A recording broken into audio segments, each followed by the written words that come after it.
Assalamualaikum warahmatullahi wabarakatuh. Alhamdulillahirrabbilalamin, kita bisa bertemu kembali. Apa kabarnya kalian? Semoga dalam keadaan yang sehat walafiat. Pada kesempatan kali ini kita akan kembali belajar materi fikih kelas 6 tentang makanan yang halal. Nanti di sana di halaman berikutnya kita akan belajar tentang arti makanan yang halal, kemudian dalil diperintahkannya makan makanan yang halal, macam-macam, serta hikmahnya memakan makanan yang halal tersebut.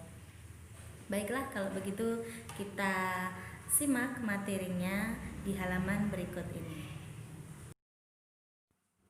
Arti makanan halal. Makanan halal artinya makanan yang diizinkan oleh Allah untuk dimakan. Hukum makanan halal. Pada dasarnya, segala sesuatu yang diciptakan Allah Subhanahu wa taala bagi manusia adalah mubah atau dibolehkan. Dengan kata lain, semua makanan pada dasarnya adalah halal sampai ada dalil yang menyebutkan bahwa makanan tersebut haram hukumnya untuk dikonsumsi.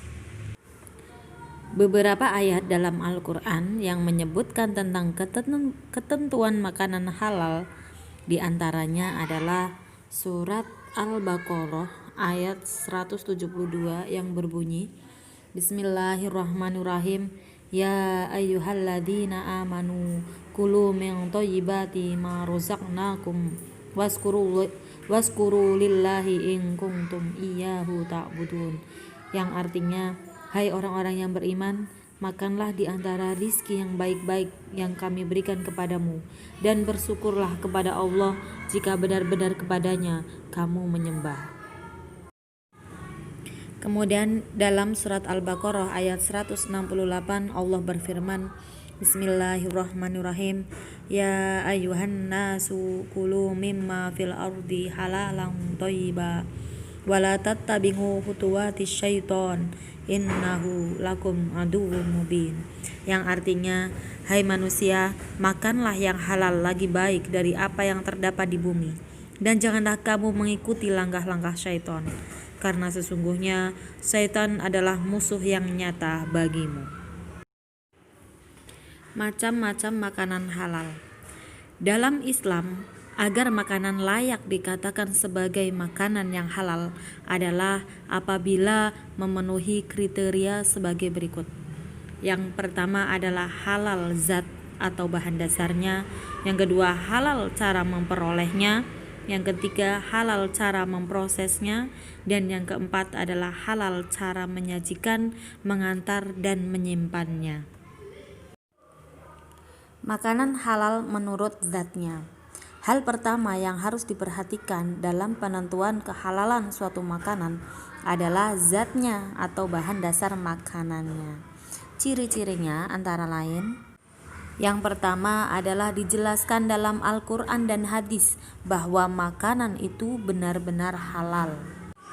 Yang kedua, bermanfaat bagi pertumbuhan dan kesehatan manusia. Makanan yang kita makan akan menjadikan tubuh kita sehat, kuat, dan bermanfaat untuk badan kita. Yang ketiga, tidak merusak badan, akal maupun pikiran. Artinya makanan yang kita makan tidak akan menyebabkan penyakit kepada tubuh kita, baik itu sakit perut, kemudian merusak akal, ataupun menjadikan badan kita menjadi berpenyakit karena makanan yang kita makan. Yang nomor 4, makanan yang kita makan adalah tidak kotor, tidak najis, dan tidak menjijikkan. Pada dasarnya, semua makanan atau semua rizki yang kita dapatkan adalah halal. Namun, apabila cara memperolehnya adalah dengan sesuatu kerjaan yang diridhoi oleh Allah Subhanahu wa taala. Contohnya, kita mendapatkan rizki atau makanan dengan cara bekerja, kemudian hasil pemberian dari orang lain, ataupun kita mendapatkan juara dari prestasi yang kita dapatkan, maka makanan atau rizki yang kita dapatkan menjadi halal.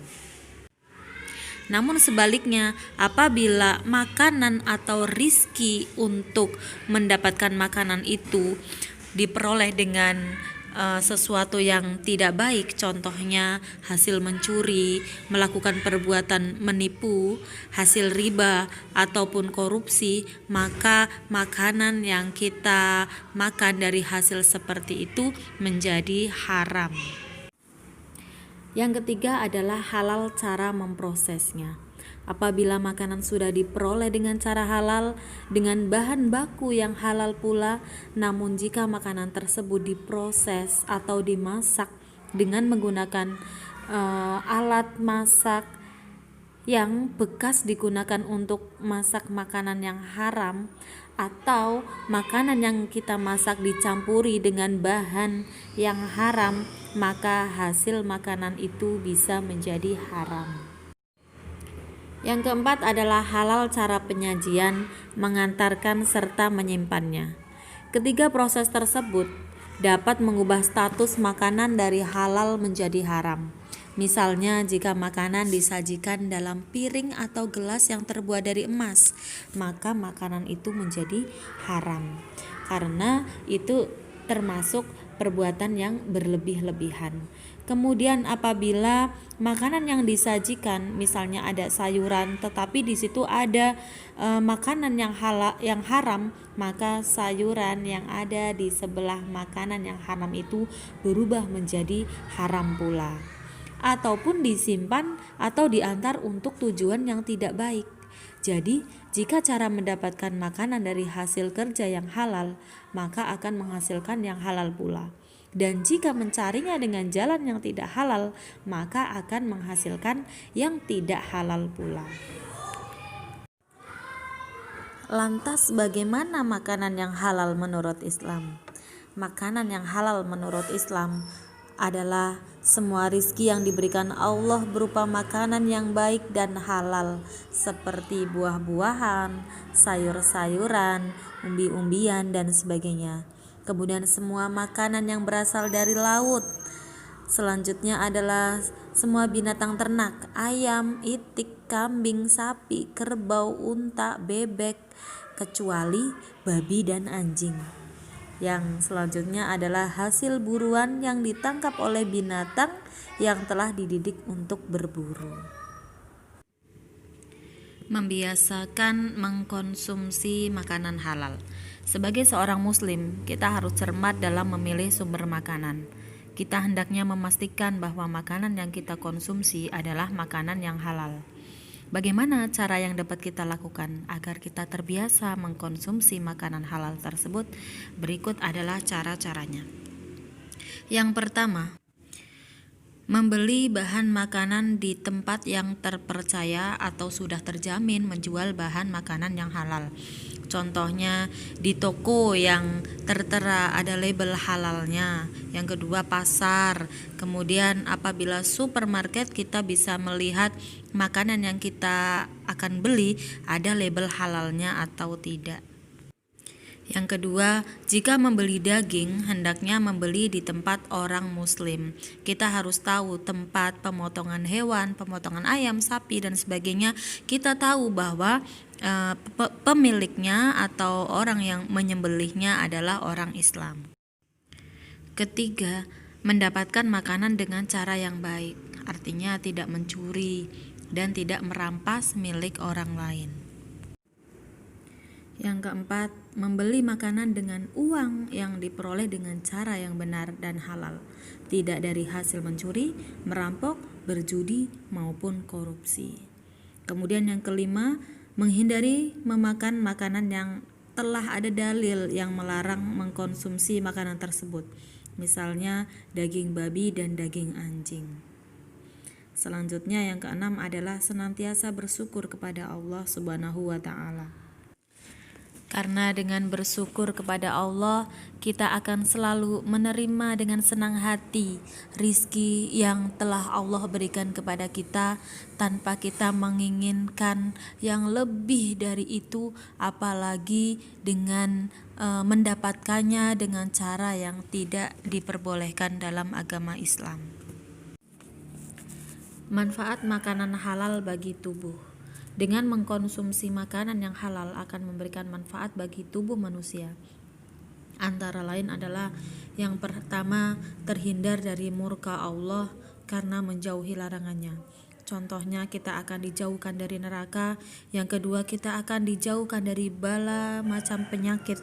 Dan yang ketiga adalah dijauhkan dari neraka dunia seperti penjara, karena kita mendapatkan makanan dengan cara yang halal atau tidak merampas milik orang lain. Yang kedua adalah tubuh menjadi sehat. Itu otomatis ketika makanan yang kita makan adalah baik, maka manfaat yang kita dapatkan bagi tubuh kita adalah baik pula. Yang ketiga, menghasilkan hati dan pikiran yang bersih.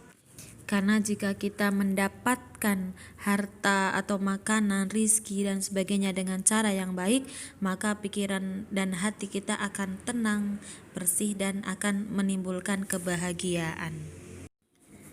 Yang keempat, akan diberi rizki yang halal dan dilipat gandakan oleh Allah Subhanahu wa Ta'ala karena selalu mentaati Allah sebagai wujud rasa syukur kita. Dan yang kelima adalah menunjukkan pada umat lain bahwa Islam adalah agama yang baik dan hanya mengajarkan kebaikan. Mengapa Allah Subhanahu wa Ta'ala dan Nabi Muhammad SAW menyeru umat Islam agar memilih makanan yang halal untuk dikonsumsi dalam kehidupan sehari-hari? Pastilah ada hikmah dan kelebihan yang dapat membantu manusia untuk menjalani kehidupannya. Di antara hikmah mengkonsumsi makanan halal adalah sebagai berikut. Yang pertama, mendapat kesehatan hati dan jasmani. Mengkonsumsi makanan yang halal akan menjadikan kolbu, hati yang sehat, yang berpengaruh pada seluruh bagian-bagian tubuh menjadi sehat juga. Seperti sabda Rasulullah SAW, beliau bersabda bahwa yang artinya, ketahuilah, sesungguhnya di dalam diri ini terdapat segumpal daging. Jika dia baik, maka baiklah seluruh tubuh ini. Dan jika dia buruk, maka buruklah seluruh tubuh. Ketahuilah bahwa dia adalah hati. Hadis riwayat Bukhari Muslim. Hikmah yang kedua adalah supaya doa yang dipanjatkan akan dikabulkan oleh Allah Subhanahu wa Ta'ala.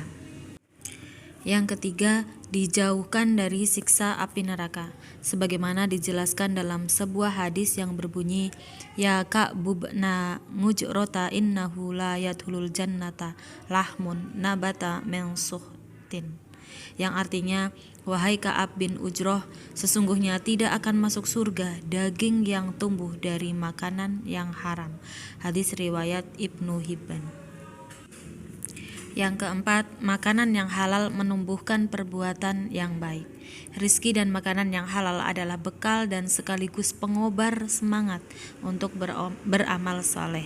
Buktinya adalah firman Allah Subhanahu wa Ta'ala pada surat Al-Mu'minun ayat 23 yang berbunyi, Bismillahirrahmanirrahim. Ya ayyuhar rasulu kulu min thayyibati wa'malu sholihan inni bima ta'maluna alim. Yang artinya, Allah berfirman, wahai para rasul, makanlah dari makanan yang baik-baik dan kerjakanlah kebajikan. Sungguh aku maha mengetahui apa yang kamu kerjakan.